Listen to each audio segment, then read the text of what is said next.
Okay, so it's a little after 11 a.m. in the morning here on the West Coast. We're going to go ahead and get this thing started.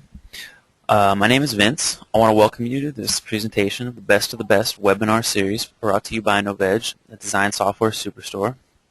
I want to thank all of you for joining us today. We're very excited not only to present After Effects and Cinema 4D workflow for motion design, but to have Darrin Frankovitz presenting. Just a brief little background on Darrin. As a lead trainer of the Cineversity one-on-one program, Darrin has trained groups of designers from Apple to artists at National Geographic Magazine, CNN, Fox, and individual freelancers across North America. How this webinar is going to work is Darrin's going to talk for about the next 40 minutes or so. During that time, everyone will be on listen-only mode, but please feel free to put your questions into the question box. Afterwards, we'll have a brief little Q&A to get to as many questions as time allows.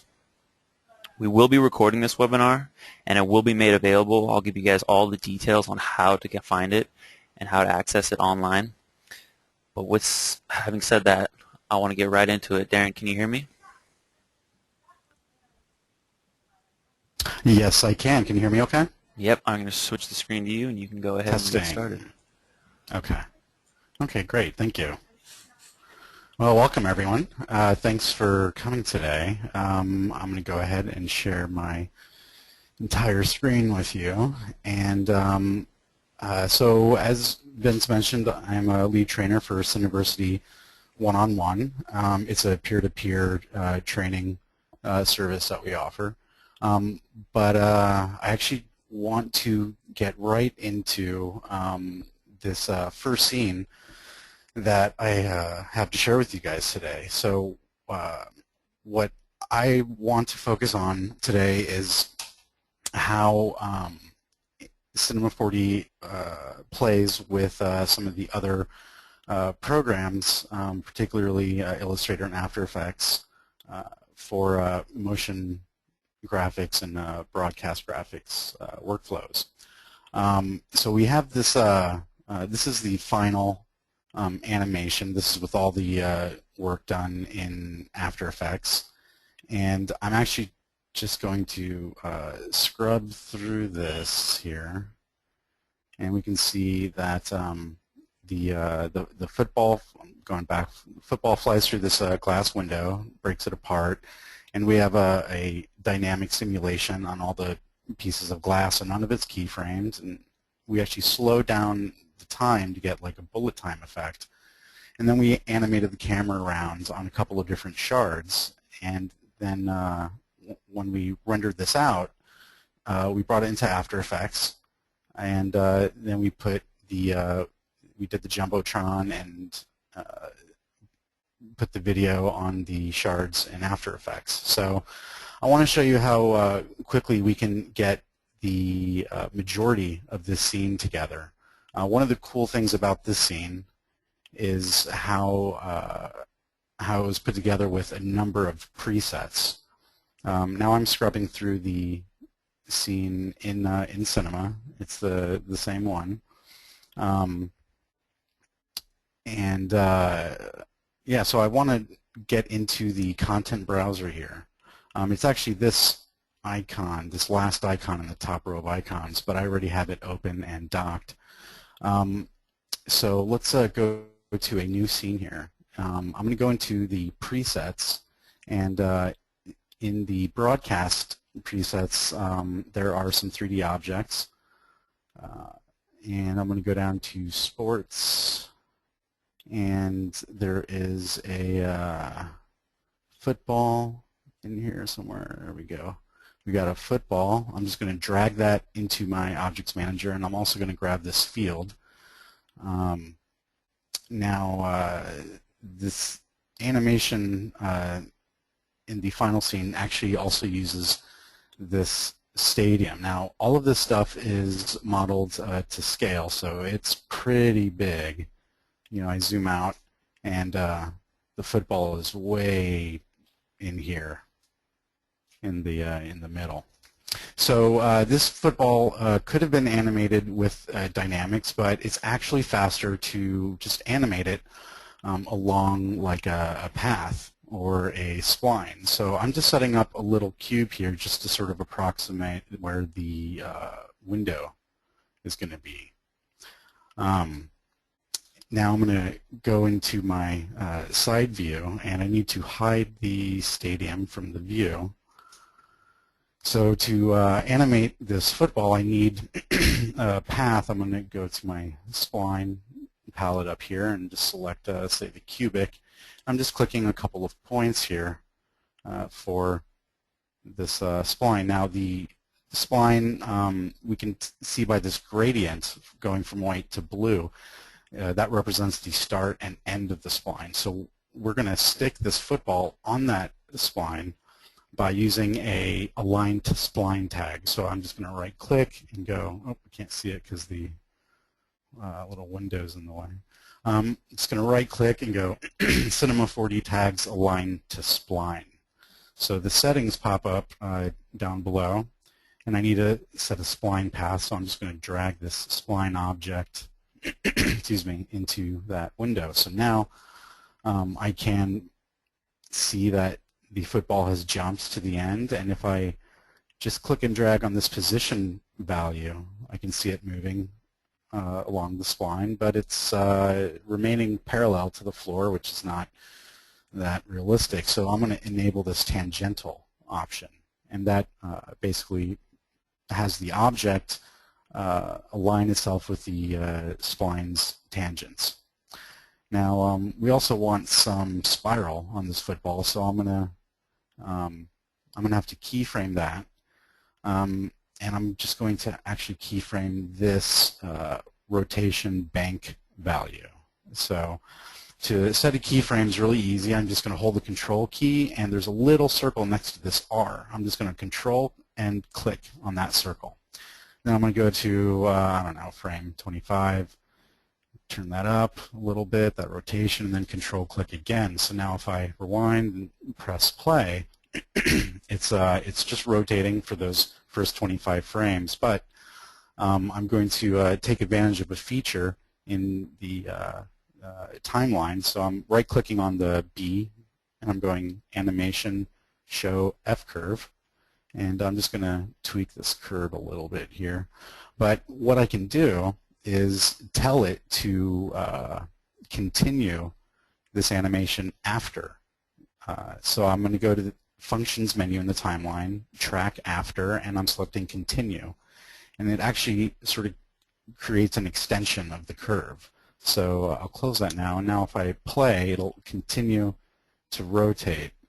Now there may be some delay in what you guys are seeing, but as Vince mentioned, this is being recorded, so you can go back later and review this. Okay, now we need this to keyframe it along the spline, so we'll go to the Align to Spline tag, and this position value we need to keyframe. So I'm at 0, control click next to position, and then I'll go to, let's say, frame 60, position, put up to 100%, and control click. So now I have all of my keyframes. Let's go back to the 3D view here. Okay, now I actually have it going the wrong way. I actually want it to go from left to right, and that's pretty easy to fix. I'll go to my spline, and what we need to do is change the direction of this gradient. So that's simply done by right-clicking in the viewport and then selecting Reverse Sequence. So now it's going from left to right. Perfect. Okay. So how do we get that window in? Well, I'm going to go ahead and close this cube. And actually, I like to use an Illustrator path here.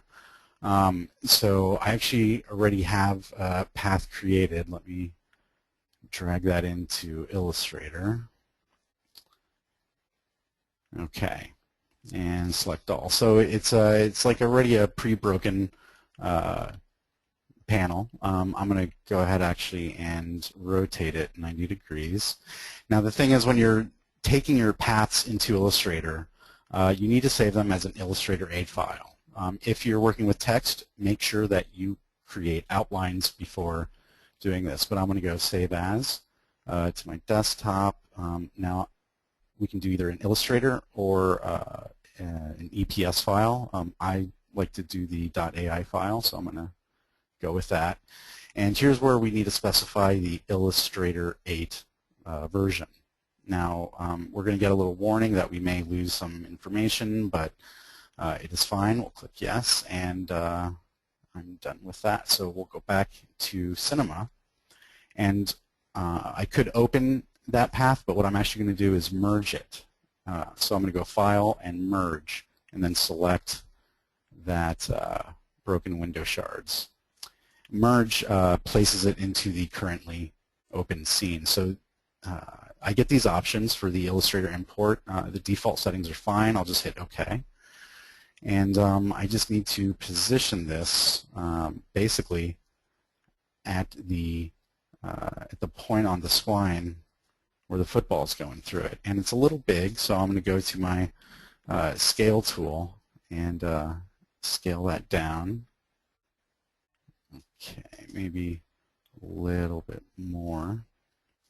Okay, now we need some geometry from this. So as you would in Illustrator, we're going to extrude this.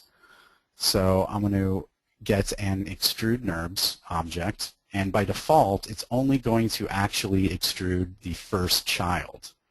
Okay, now I actually have here about 214 paths, or splines, as they're called in Cinema 4D. I'm going to just select them all and put them into the extrude NURBS. And then when I render here, I can see that it's only actually rendering the first. Let's hide the field and the stadium from render. It's only actually extruding the first child. To fix this, we need to enable in the object properties of the extrude NURBS the hierarchical option. Okay, so now they're all being extruded. It's a little thick. I'm going to set that down to about 1 centimeter.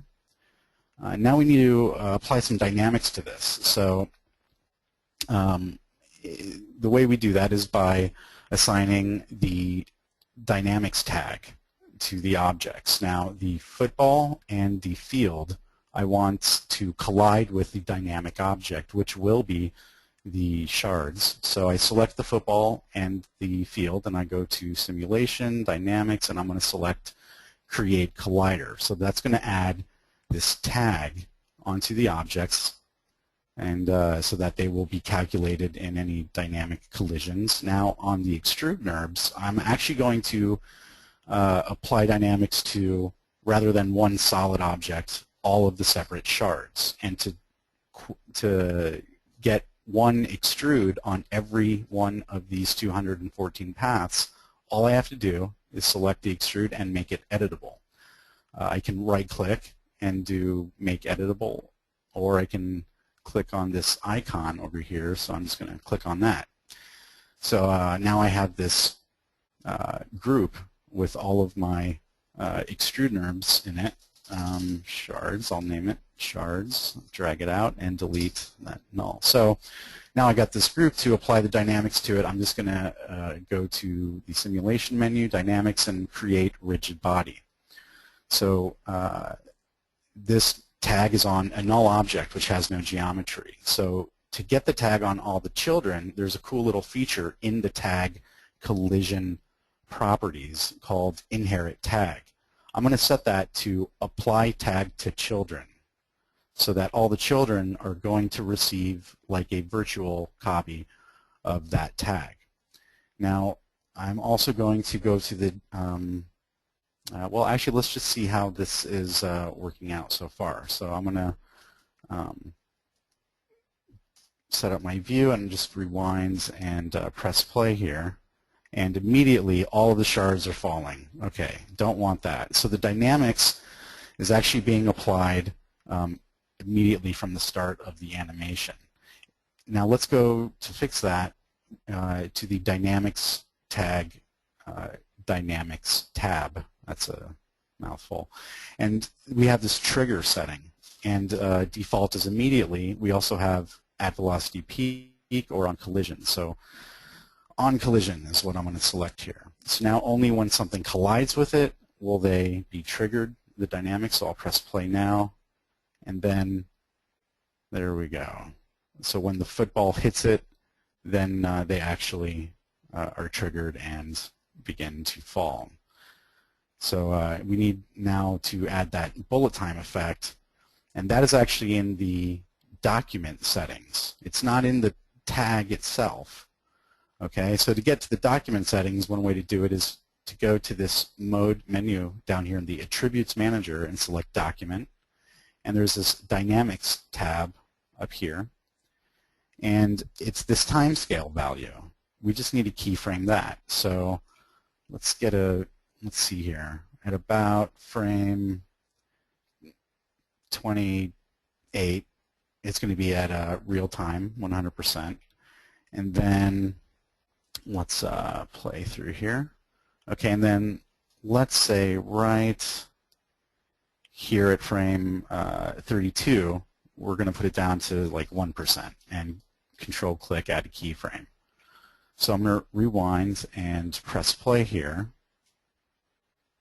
Okay, so the football's going through a real time, but we can see that the shards now are much slower. So let's increase the length of the scene here. And this allows us to get our camera in here and animate it to focus in on certain pieces of the window. Okay, but how do we get all of this information into After Effects now? Well, we have to render it out, okay, and we're just going to go to our render settings here, and I am going to actually, let me jump to the original scene real quick. Okay, and I'm going to show you just the dynamic pieces of the scene. Okay, so play that back. All right, so we use tags. Okay, and the tags at render time, the tags tell Cinema 4D what to include as 3D data. So we have here on, for example, the glass, we have these little clapboard icons. These are the tags. The external compositing tag is primarily to specify what 3D information or 3D layers will be included in the After Effects composition. And then this other tag is the compositing tag, just regular compositing, and that's for the object buffers or masks or luma mats, whatever you'd like to call them. So let me go to the scene I'm putting together in front of you guys, and on the football, I'm going to add a compositing tag. And this is for the object buffer or luma mat. So I need to enable buffer, any buffer number. I'm just going to do buffer 1. Then on the shards, I'm going to right-click, add the compositing tag, and I'm going to set that to buffer number 2. And I'm also going to add the external compositing tag, okay? This is what's going to tell the renderer to include the 3D data for all of these shard pieces as 3D layers in After Effects. So with those tags on there now, I'm going to go to my render settings, and I'm just going to do one frame here, and it's going to be a, well, I guess I'll go a little larger.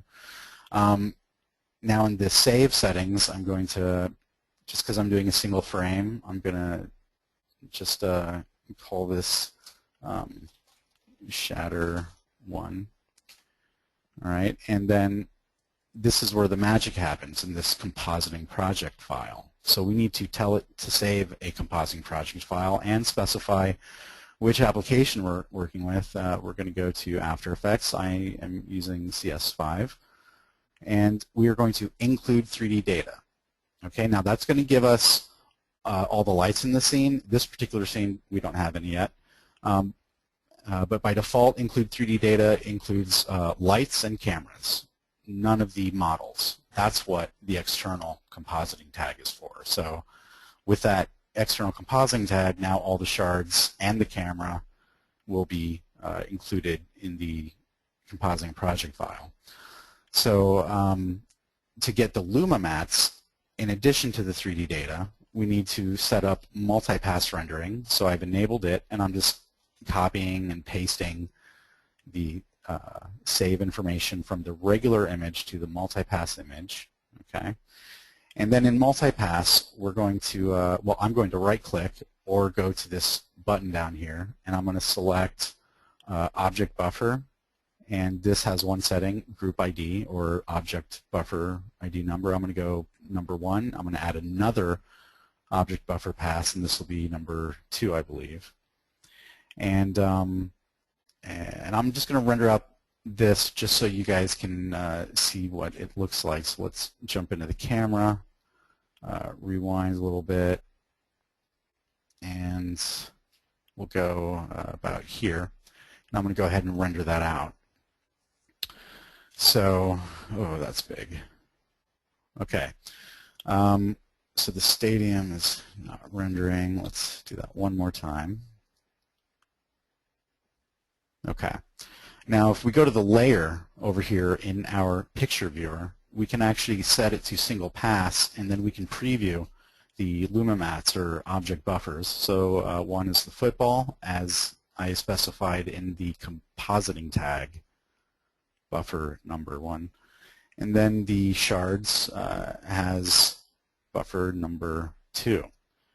Now, to get the all of the shards in separate buffers, we actually, in our original scene here, let me bring the whole thing back, we actually, it's set up a little differently, but basically what we did is we applied the tag, let's find one here, plane 144, or actually I'm going to be showing you plane 145. It has a compositing tag, and the buffer ID number is 145, which is the same number as the shard, plane .145.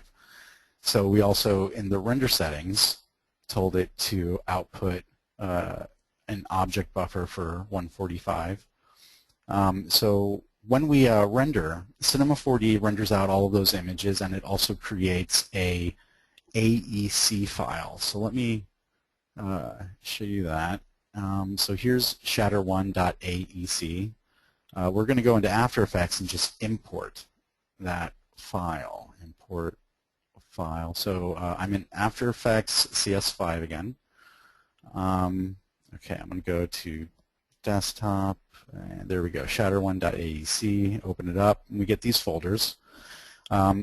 Untitled 4 is the scene that I created for you guys, and you'll see that it has basically the render, the JPEG there, and then it has a little comp, and this comp contains all of the passes and the 3D layer. Okay, but I'm actually going to show you the, oops, let's go close project, the full scene here that was rendered out. So I'm going to import that. It's already been rendered because it took a little bit to render. So I'm going to import file, and I'm going to go to football shatter, and then I'm going to go to the actually I'm going to open this project. I'm going to open up the shatter optimized. This is the render. But all of the extra shards have been removed. So we can see here is the track for plane 145. Let's fit up to 100%. And also, you'll notice that it actually assembles the composition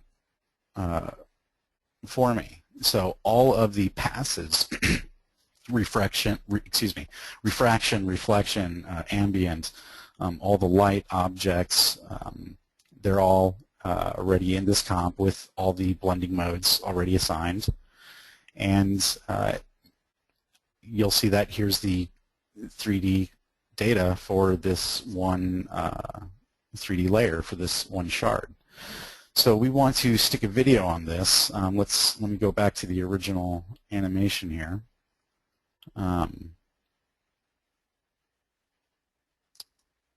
So there's the shard with a video on it, and we want to do that. The idea being is that we're going to have a different matchup every week. We want to change the video regularly, and we don't want to have to render out the scene every time because that would definitely take a while. So I'm going to go to the clips. I'm going to drag a clip in here, add it to my project files. Not sure why I get that error. And I'm going to go ahead and drag it into my composition, and I'm going to make it a 3D layer. And I'm going to make the plane 145 a parent of it. Now I need to actually zero out the position and rotation of this. Also, the scale's way too big. I'm going to set it down to, let's try 3%. And the orientation needs to be zeroed out also. Okay, now I am actually going to tweak that rotation manually, and I do need to sort of adjust the position a little bit, but once I do this one time I can easily replace it next week. So it's in place. It's a little dark, so I'm going to set light transmission to 100%, turn off the except shadows and lights. And now to actually mask it onto the rendered glass shard, I'm going to use one of the special passes that Cinema 4D rendered, one of the multi-passes, the object buffer. And because we were intelligent about how we named it, it's object 145, which is the same number as the solid. And I'm going to tell the football one MOV to use that as a Luma mat. And I'm going to hide the original solid. So now we got that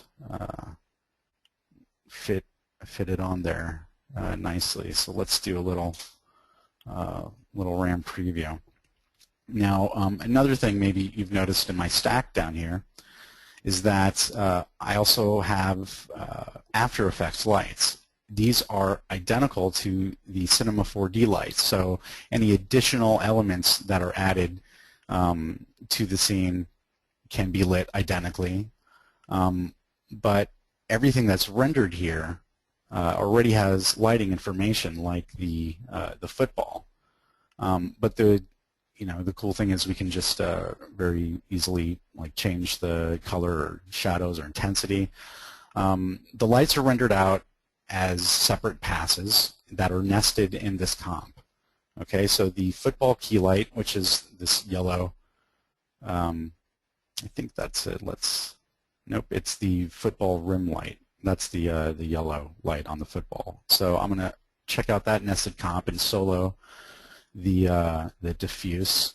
Okay, and now I'm going to turn that off and solo the specular. There's none, and solo the shadow pass. So we can adjust those elements of the illumination separately. I'm just going to add an effect. Let's go hue saturation. This is a completely ugly color, so I love it. But yeah, we can tweak the lights without having to re-render, and I can even turn that down a little bit because it's a little heavy. I'm going to go into the nested comp to do that.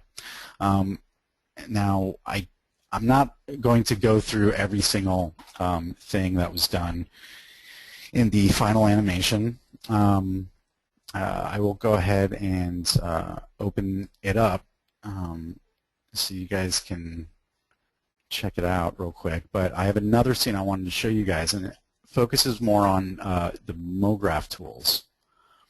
Now, let's just get this in here. I believe I'll be missing a plug-in, but that should be fine. Let's see, how am I doing on time? Okay, so let's open this up. Bear with me here.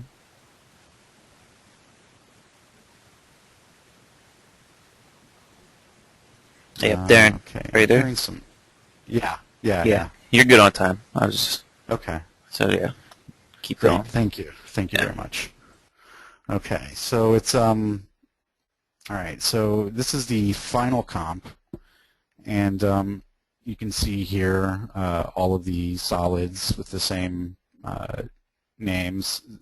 You know, the same 3D data is here also. They are present and accounted for. And we can see that there's a clip on each one and a Lumamat, but we also, I believe, apply some depth of field here. Now you can't find the clips, so let's quickly do something about that. Let's see, what am I looking for? Football 1, there it is, open. Okay, great. All right, and we have actually this rainbow effect. We actually, I'm going to turn that off. There it is, the UV pass. That's for a plugin that I actually don't have on this machine. But yeah, here's the final scene. And we can actually apply some depth of field to this because in Cinema 4D, we actually rendered out a multipass. I got current frame. Let's render this. Excuse me, I said we rendered a multipass, but what I meant was we rendered a depth pass, and that gives us all of the depth information as a grayscale image. So we can use that with a blur effect to simulate depth of field, and that renders a lot faster in After Effects than in a full 3D application. But this other scene that I wanted to show you guys, let me zoom out here. Okay. And just quickly I'll go to image. Okay. All right, so this other scene, let me, oops, let me pull up the final animation. Well, actually, I should say this is a work in progress. Maybe it'll look familiar to some of you guys, maybe not, but it's basically just a logo reveal. And I'm not going to go through the whole thing. I just want to show you this first part where we have all these little discs with light being shot out from it, and they come together to create the Cinema 4D lens logo. Now the logo itself, it was added in After Effects, and it's opacity keyframed, but I just wanted to show you how to basically set up the clones and get this visibility effect going on where they're randomly becoming visible from not being visible at all. So I'm going to go to a new scene here, okay, and I'm going to add a little disk, and I'm going to go ahead and set the outer radius to 10 and lower the rotation segments and disk segments so that it's a much faster object to render. And then we need a light to get those light rays. So I'm going to drop a light in here, and I need to change its shape or type to parallel spot. It's a little big, so I'm going to click on the little orange circle, drag it down, and then rotate it 90 degrees so it's pointing upward. Now if I render, we're not really going to see anything because this light is actually behaving as a light. It's illuminating. I don't want it to do that, so I'm going to check no illumination in the light general properties, and I'm going to instead set the visible light option to volumetric and render. So now I got the disk creating a blocking the light shape and creating this volumetric effect. So we want to clone this. I'll go ahead and group it. I just selected the light and the disk, and then I hit Alt and G on my keyboard. You can alternatively select your objects and just right-click and go Group Objects. But now I'm going to go to my Mograph menu, add a cloner. Okay, and to actually start cloning, I'm going to make this null a child of the cloner. And I'm going to now set up the the cloning shape. So I'm going to go from linear to grid array, and let's just do a little test render. So I don't want the Y, so the count for the Y-axis I'm going to set to 1 and height or size to 0. Whenever you see three values like this, left to right, they represent the X, the Y, and the Z axis. So I'm going to go to my top view here, and I'm going to go ahead and set this to, let's do 1,000 by 1,000 for the size. And I need to increase the count, the count of the clones to fill it in. So I'm just hitting the up arrow. I just select that field and hit up, or I can click and drag on the arrows next to the value itself. Okay, so I'm going to go, looks like with 30 by 30 here. Now I'll go back to my 3D view, zoom out, and do a test render. Okay, cool. Now if we go back to the final animation here, we'll see that we have not only some color here, which of course we could do in After Effects, but notice that some of these dots are larger, some of them are smaller. We're using an image of the logo to affect not only the color but the size of these clones. Okay, I'm going to get that image in here. I need to add it as a material, so I'm going to go here to my Photoshop document, drag it in.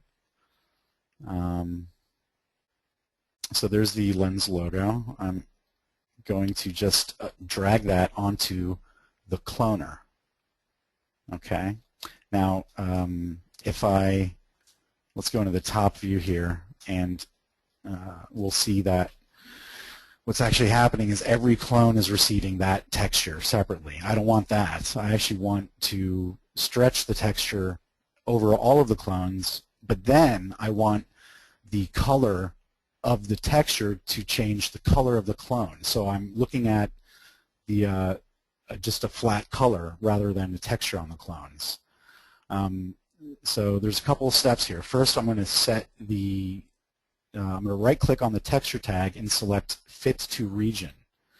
This allows me to just click and drag a region in my view, like a rectangle or whatever, and it'll fit the texture to that view and to that region.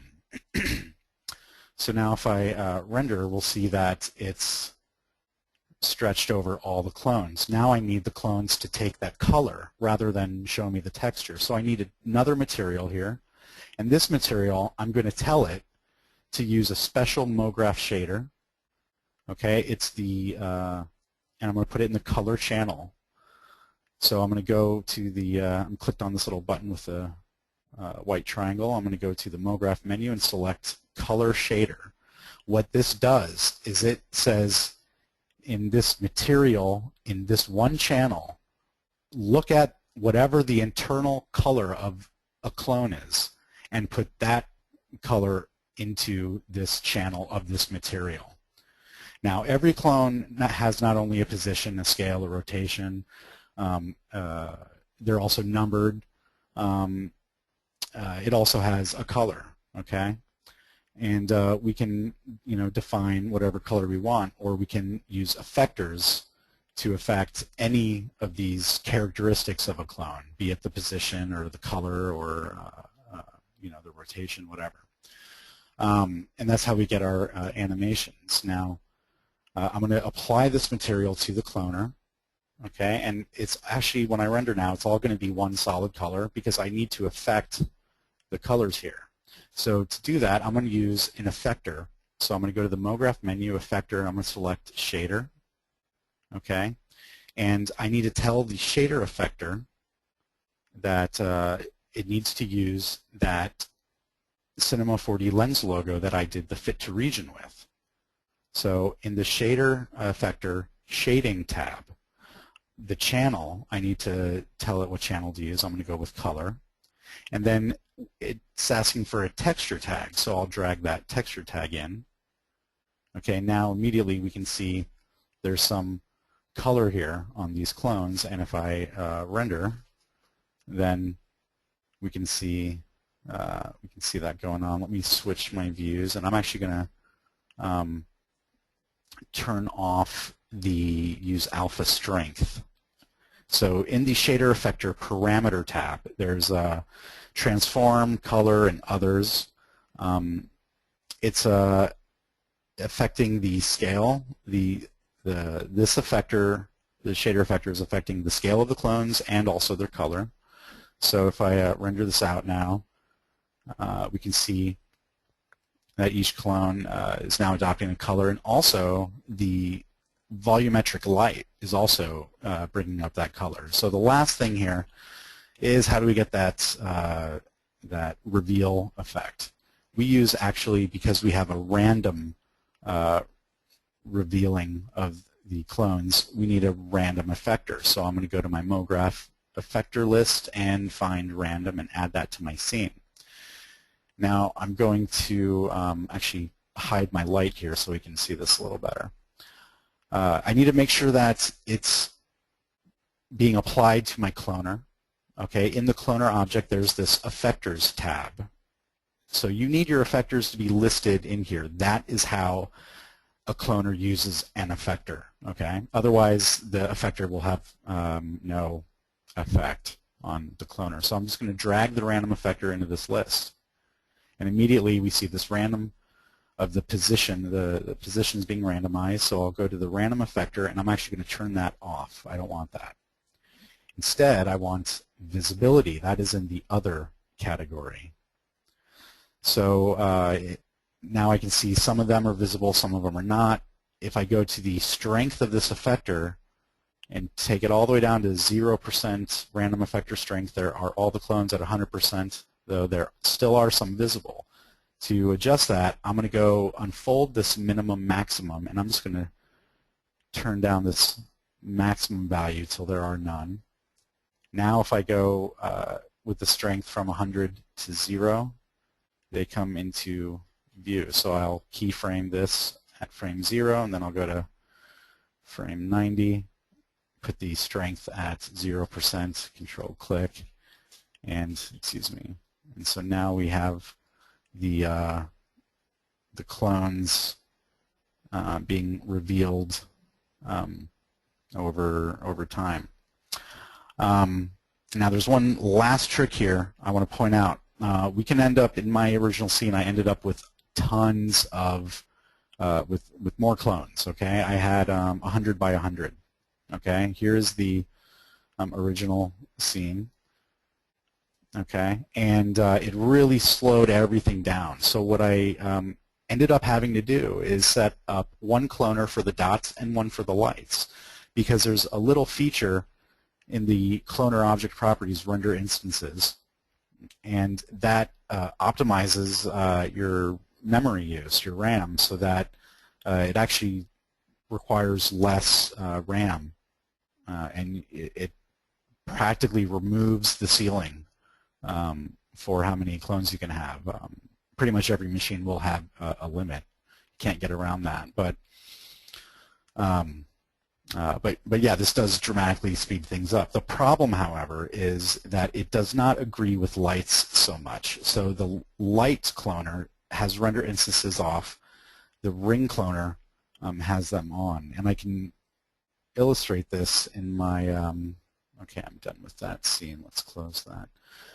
In the scene that I put together here, if I go to my cloner and enable the render instances option, then when I render, which I just did, we're not actually seeing any of the volumetric effect. Again, I'll turn render instances off and re-render, and then we'll see the volumetric light. So I got around that by simply copying this cloner, and this is the best way to copy things. Control, click, drag. I did that in the Objects Manager. So I have two cloners. I'm just going to make one for a light, and then the other one for the disk. And the disk I will enable render instances. The light will not have render instances. And now I've optimize how much RAM is being used here, and it's a little easier to view playing back. So that's everything I had to show you guys. Now, what I did do in my scene, sorry, that was a lie, it's not everything. I added, getting back to the After Effects workflow, on the on a image plane that is in the same position as the cloner, I added an external compositing tag so that I could get the 3D data into After Effects. And I'm just going to quickly open that up for you and just show you the layers. It's a lot more simple, this particular scene. Let's see, we need to go to image sequences, and there we go. So file, import file, and I'm going to import that AEC file that Cinema 4D created. And image sequences, there we go, open. So let's open up this composition, and there's the solid, the 3D layer, and I just used that with my texture and animated the opacity. We'll get that in there. I'm just going to actually replace that with this. There we go. So it's flipped around, and I guess I need to scale it up a little bit. But let's hide it for now. You can see here is the scene, and it pulls, the camera pulls out, and other than this rotation issue, it is actually already in position. There we go. We just need to rotate that 180 degrees and scale it up to fit. That's everything I wanted to show you guys today. Thanks for coming. I know I burned through this really quickly, and it's sort of hard with the webinar screen sharing, but thank you. If you have any questions, you can shoot me an email, and I believe Vince will take it from here. Okay, we got one question in the question box. Okay. How can you make the top glass fall from the first demonstration you did? Mm-hmm. Yeah, Raphael was wondering, can the top glass fall as well? Because I think in your demonstration, the top frames just stood up there. Yeah, okay. Follow me? I do. Yeah, I'm with you. Okay, so because I'm genius, I actually closed that scene file. So I'm just going to, but it's not a big deal. Just sort of as a testament to how quickly we can do this, I'm just going to do it again. But I'm not going to use the football. I'm just going to use a sphere. And let's go ahead and get the extrude NURBS and drag all of the paths into it. We need to make the extrude, we need to enable the hierarchical and make the extrude editable. Okay, let's increase the icon size, and I'm going to just do regular keyframing for this one. So it's not going to be as fancy. And let's turn the size down a little bit.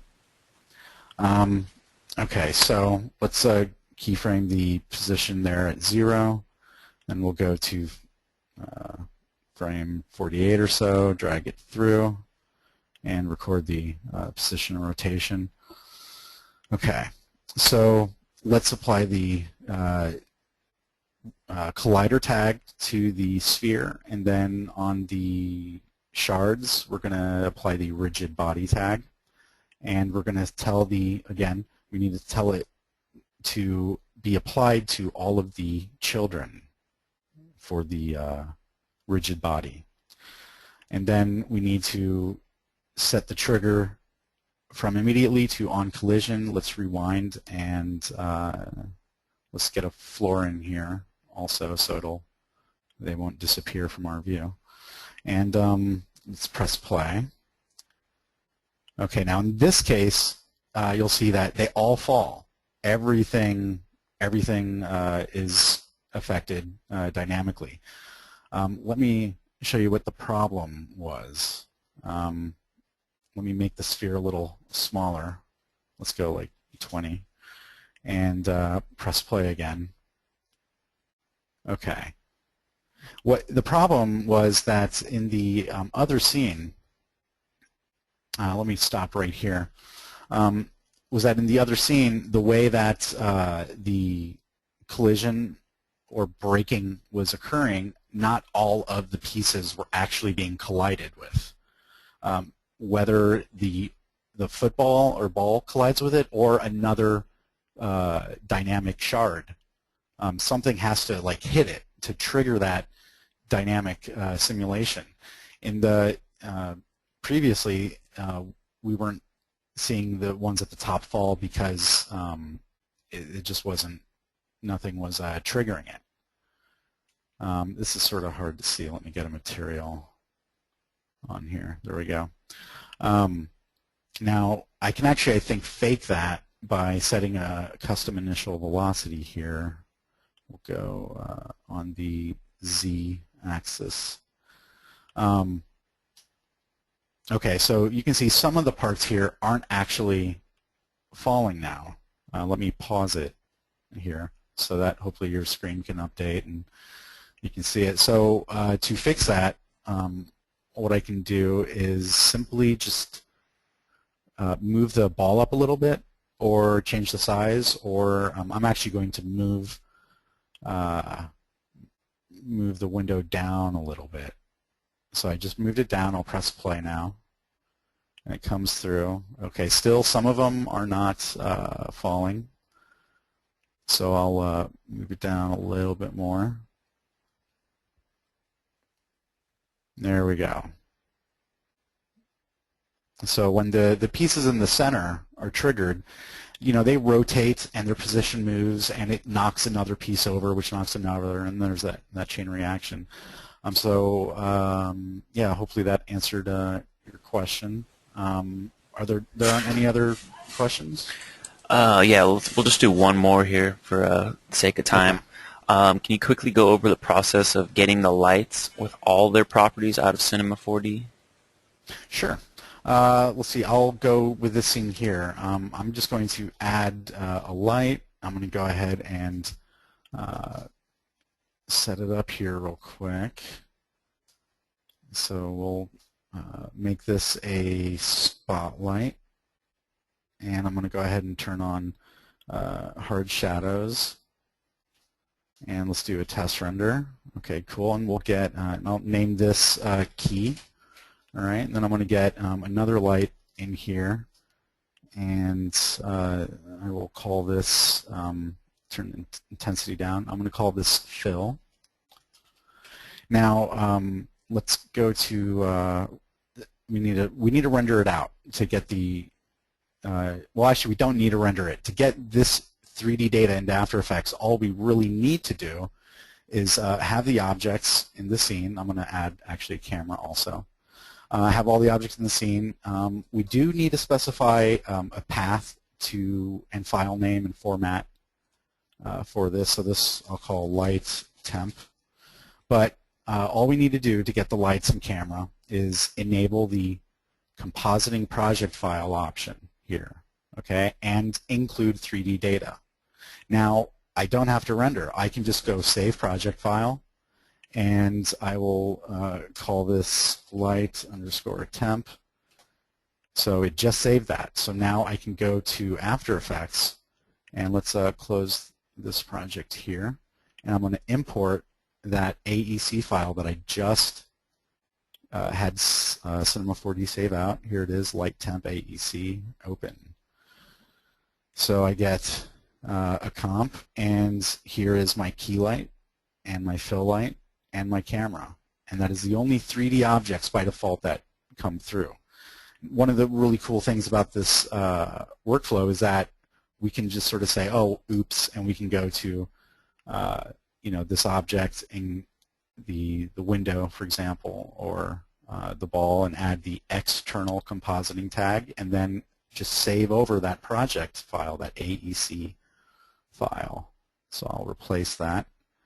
And again, I don't have to render it. So if I just want to set up some animated 3D objects and then replace them in After Effects, it's really easy to do once you spend just a little bit of time with Cinema 4D and getting used to moving things around. So now we can see we have a solid named Path 1, and there it is in our view. I hope that answered your question okay. Yeah, I think that's great. Sorry, there's not enough time to get to the rest of the questions, but I'm going to switch it over back to my screen, and okay. we can finish this up. Great. Okay, cool. So again, thank you, Darrin, for that presentation. It was really fascinating. I'm sure everyone loved it as much as I did. I also want to thank all of you guys for attending this presentation of Novedge's Best of the Best webinar series. Just a quick little background on Novedge if you're unfamiliar with us. We're the leading online design software superstore. Not only do we have the best prices around, but our staff is awesome. You can call or chat with us at any time. I'd also like to draw your attention to another bit of information that's a benefit to you. Here at Novedge, we love to go above and beyond for the design community. One such way we've done this is create several online communities. Vectorworking is one of them. You can see it on your screen right now. It's not just for Vectorworks users. We have a full section for Cinema 4D. It's free. It's easy to join. When you do join, you get all the latest news, trends, information, tutorials, videos. This webinar will be made available online there if you guys wish to view it there. It's a great resource to communicate and collaborate with other design professionals. Another bit of information that's good for you guys is the Cineversity one-on-one training. I don't know if Darrin, are you there? Yeah, I'm here, sorry. Yeah, so if you want to talk a little bit about that. Yeah, Cineversity one-on-one, as it says here, it's a peer-to-peer hands-on training. So basically it's like a personal webinar, okay? So you're sitting at your machine, but you have Cinema 4D open. You can use the demo, or if you've purchased it from Novedge or however else, you can use that. But basically we just share our screens with one another, and we talk either on the phone or via Skype. And we can either do a structured program where you basically tell us what you want to learn, and then we guide you through what you need to get there, or we also do project assistance, where maybe you're already familiar with Cinema 4D, you're working on a particular project you're seeing, and you're having trouble with something. You can just hook up with us, and we can just sort of point at what you need to click on, and then you're done. Yep, cool. I mean, it's really great. As you guys know, Darrin's, you just saw he's like the best in the business at doing this kind of stuff. So definitely take the time if you have it to invest in that. Another quick thing, Maxon celebrating their 25th year anniversary. We're having a sale here at Novedge. Incredible, really the lowest price around you're going to find on Cinema 4D. Everyone who attended this webinar will get an email with a link to our website to buy it. So don't worry, that'll be coming to you. And then, I mean, I guess that's about it. My email's up there, vince@novedge.com. Darrin's email's up there, darrin@maxon.net. Both of us would love to hear from you guys. Any questions, comments, concerns? Yes, please. If you had a question that didn't get answered because of time, either of us would love to hear it. But yeah, I mean, other than that, I want to thank all you guys for joining. Darrin, is there anything else you want to add? No, that's it. Thanks, and I hope to get an email from some of you guys, either with comments or questions. And check out the demo if you don't have it. And yeah, have fun. All right, take care, everyone. Bye.